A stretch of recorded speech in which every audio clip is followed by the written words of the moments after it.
কল্পনাও করতে পারি নাই একটা নির্বাচনের পরে কার্টুন শেয়ার দেওয়ার জন্য আসান ইনামকে গ্রেফতার করা হবে মাননীয় স্পিকার।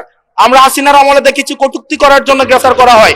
কার্টুন শেয়ার করার কারণে আমাদের চিফ হুইপ মহোদয় আমাদেরকে ইনভাইট করেছিলেন এই সংসদে, যে উনি বলেছিলেন তিমির এবং হাঙ্গর, এটা স্যাটায়ার করে বলেছিলেন, এটা আমরাও বুঝেছি, এটা উনিও বুঝেছেন। কিন্তু মাননীয় স্পিকার, দুঃখজনক বিষয় হচ্ছে যে এই কার্টুনটি শেয়ার করার কারণে আমাদের মাননীয় চিফ হুইপ মহোদয়ের এক কর্মী মামলা করেছে 25 ধারায়। যে মামলা 25 ধারায় যদি সংক্ষেপে বলি, আপনি মাননীয় স্পিকার, মাননীয় সদস্য, 1 মিনিট মাননীয় স্পিকার, আমরা এমনি সুযোগ পাই না, সুযোগ দেওয়া হয় না। আমরা কবে ট্রেজারি ব্রাঞ্চে যাব, 45 মিনিট ধরে কথা বলবো, অবশ্যই বলবো, অবশ্যই ইনশাআল্লাহ। মাননীয় সদস্য, আপনি একটু শেষ করুন দয়া করে। 1 মিনিট মাননীয় স্পিকার। মাননীয় speaker, question of privilege under rules 163 এবং হচ্ছে আমাদের conditions of admissibility of questions of প্রিভিলেজের রুলস 165 এর যেই 2 আছে, সেটাকে আমলে নিয়ে কোয়েশ্চন অফ প্রিভিলেজটি করছি মাননীয় স্পিকার।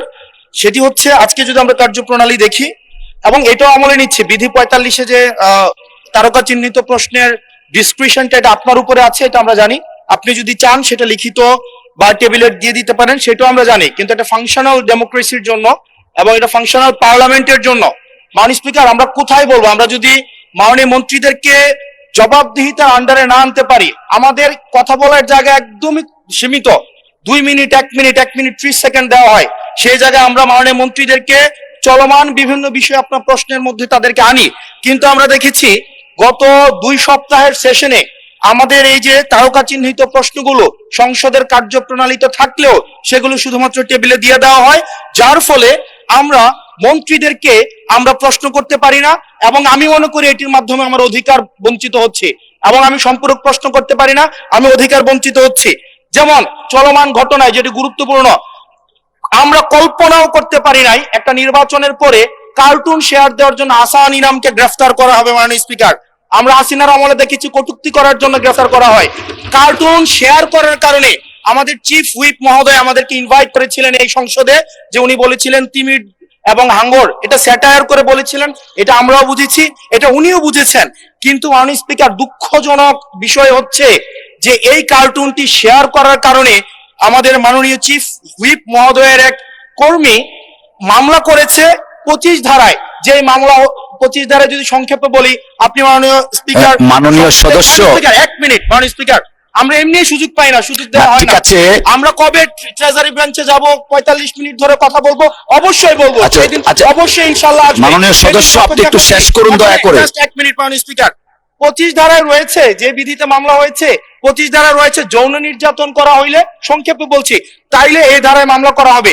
কিন্তু মাননীয় স্পিকারের মাননীয় হুইপ মহোদয়ের যেই মিমটি শেয়ার করা হয়েছে, সেখানে কোথায় যৌন নির্যাতন করা হয়েছে?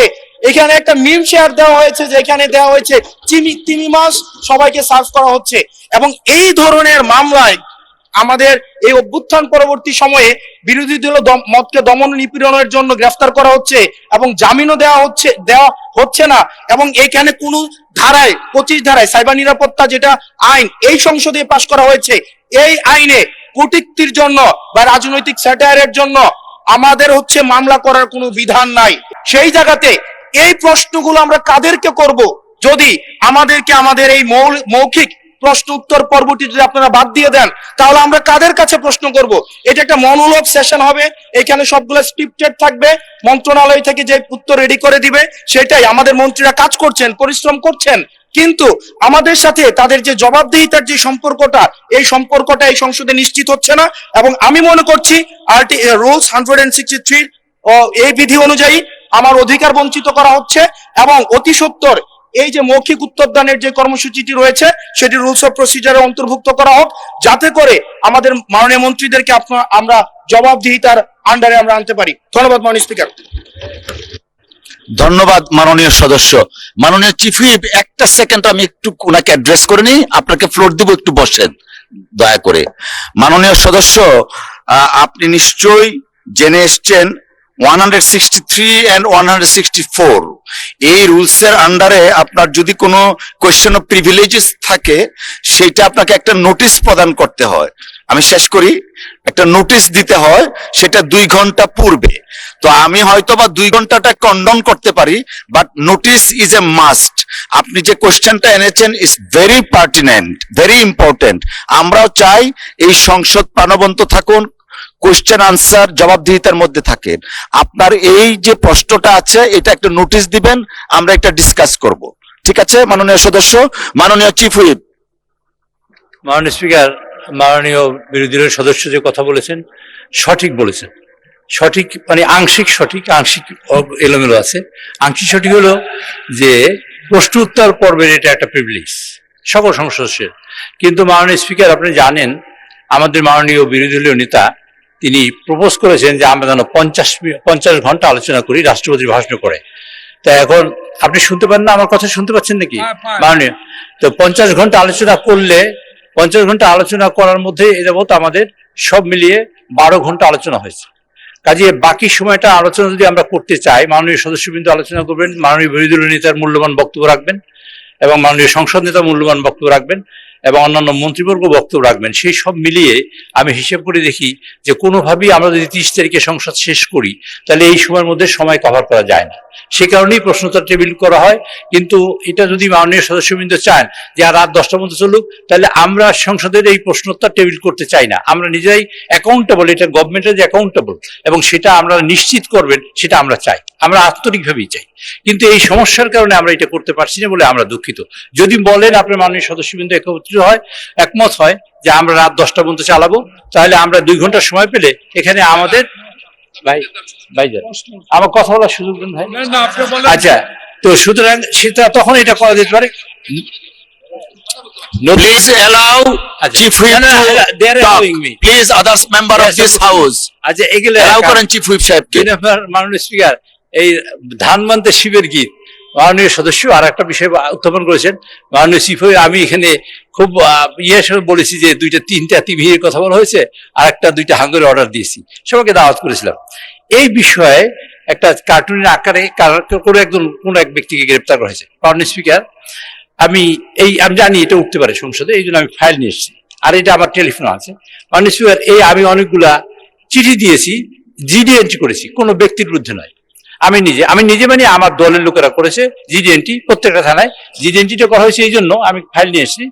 জিডি এন্ট্রিটা হয়েছে 1/12-তে, আর 17/12 এবং 20/12-2025 জিডি এন্ট্রির টাইম এখানে আছে, এটা ফেসবুকে আছে, আমি আমার ফেসবুকে আমি লিখে দিয়েছি। এই তারিখে আমার বিরুদ্ধে এবং আমার দলের বিরুদ্ধে, আমাদের নেতাদের বিরুদ্ধে অসংখ্য কুৎসর অর্ডার হয়েছে, মিথ্যা এবং বিভ্রান্তিমূলক, অসম্মানমূলক, অসৌজন্যমূলক এবং কুরুচিপূর্ণ, এবং অনেক কথা বলা হয়েছে। বিশেষ করে আমাদের এখানে মন্ত্রীবর্গকে নিয়ে, তখন কেউ মন্ত্রী হয় না, এমপি হয় না, এরকম সময়। তো আমরা এটা অনুপায় হয়ে আমরা বলেছি কতগুলো ফেক আইডি থেকে এগুলো করা হয়। তা আমি অনুপায় হয়ে তখন আমি ইলেকশন কমিশনে এসেছি, চিফ নির্বাচন কমিশনে দেখা করে তার কাছেও কাগজ দিয়েছি। সেটা জানুয়ারি মাসের 1 তারিখে, আমি জানুয়ারি মাসের 6 তারিখে কাগজ দিয়েছি, দিয়ে তারপর বলছি যে আপনারা এই সব ফেক আইডি থেকে যেসব প্রচার হয় তা বন্ধ করার চেষ্টা করুন। তো এইটা হয়েছে। তারপরে এক পর্যায়ে অনুযায়ী হয়ে আমি রিটার্নিং অফিসারকে আমি ওই 1/6 আমি আর একটা চিঠি দিয়েছি, এগুলো রিসিভ করা কপি, সব এগুলো তো আমি দেখাচ্ছি, সবই রিসিভ করা কাগজ এখানে। এই রিসিভ করা কাগজ এগুলা মাননীয় সদস্য যেটা বলেছেন উনি সঠিক জানেন না বা জানতে পারেন না, সেজন্য। 1 মিনিট আমার কথা শেষ করতে দেন, আপনার হাত যাওয়ার দরকার নেই, আমার কথা শেষ করি।